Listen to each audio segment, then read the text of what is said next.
Monteiro Lobato foi um dos mais reconhecidos autores da literatura infanto-juvenil do nosso país. Seus personagens vivem em nosso imaginário e, infelizmente, algumas das relações que estabelecem entre si refletem o pensamento eugenista e racista do autor. Um grupo sensacional de artistas resolveu então fazer uma releitura dessas personagens numa estética steampunk antifascista e antirracista. E é deles que falaremos no programa de hoje. Então já aproveita, deixa aquele like esperto aqui pra ajudar a gente, se inscreve no canal e solta a vinheta.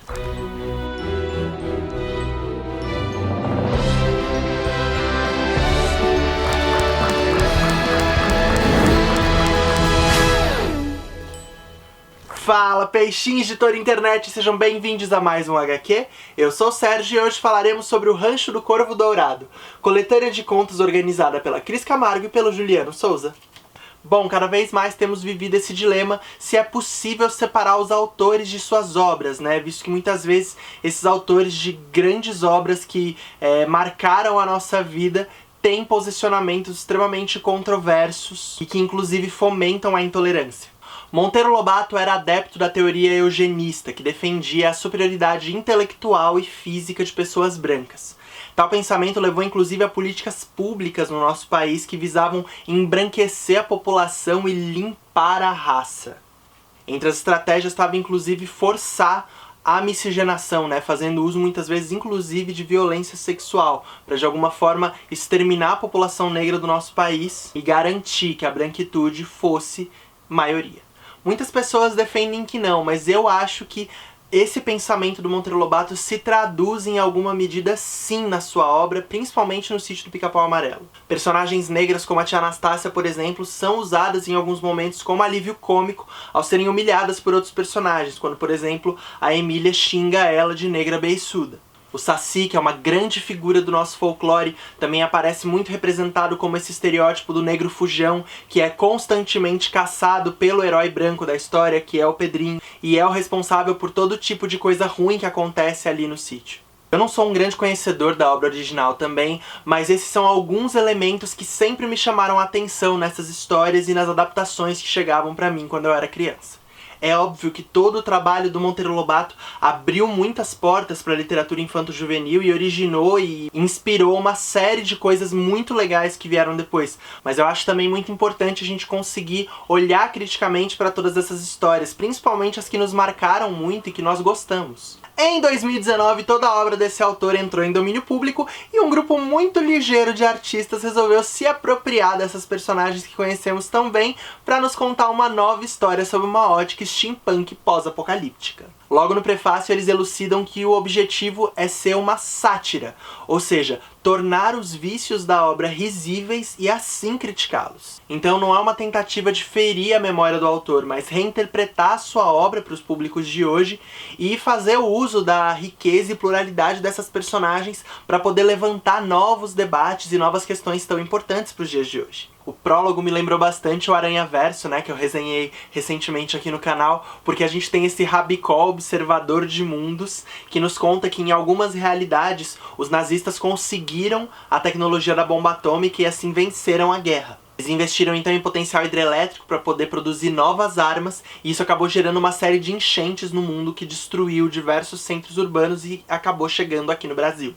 Aqui, porém, um certo sítio, protegido por magia, conseguiu resistir a tudo isso, e todos esses acontecimentos acabaram fazendo com que ele mudasse, se tornando o Rancho do Corvo Dourado. Vemos então que existe um grande multiverso, né, com várias versões desse rancho, e a gente vai acompanhando ao longo dessas 8 histórias diversas versões desse rancho em que suas protagonistas lutam contra forças nazifascistas. No total são 8 histórias de 12 autoras e autores, e a gente vai então acompanhando vários tipos de aventuras em vários universos em que esse rancho existe. Tem uma história, por exemplo, em que eles adaptam a Emília para um robô gigante movido a vapor, construído pelo Pedrinho, para poder combater essas tropas que tentam invadir o rancho. Tem uma também maravilhosa, escrita e desenhada pela Luísa Lemos, que é autora também de Transistorizada, que a gente já resenhou aqui no canal. E a história da Luísa é o Rancho da Fúria, que é inspirado em Mad Max. Então a gente tem a Emília furiosa, incrível, chutando bundas, e tem até a Dona Benta sendo vilanizada, né, por aprisionar as personagens negras do rancho. E essa é, sem dúvidas, uma das minhas histórias favoritas de toda essa coletânea. É muito legal como o tom de cada história é muito distinto também. Tem história de terror, de ação, de comédia, histórias que misturam esses gêneros, e a arte, inclusive, é muito heterogênea, o que torna a experiência de leitura extremamente plural e rica. Outra história que eu amei também foi o Liberdade para o Futuro, do Sandro Andrade e do Felipe Morcelli. Nessa história eles colocam o Barnabé e a Anastácia como protagonistas de uma grande história distópica de ação, que é muito legal. Enfim, eu não quero dar muitos spoilers sobre o que vocês vão encontrar aqui, porque eu acho que cada história tem o seu charme e é muito legal ir descobrindo como que as autoras e autores retrabalharam essas personagens e reimaginaram todo esse contexto. Vamos então para o nosso gráfico de riscos, iniciando pelo risco de paralisia, o risco de você ficar horas travado na mesma página vendo uma arte incrível.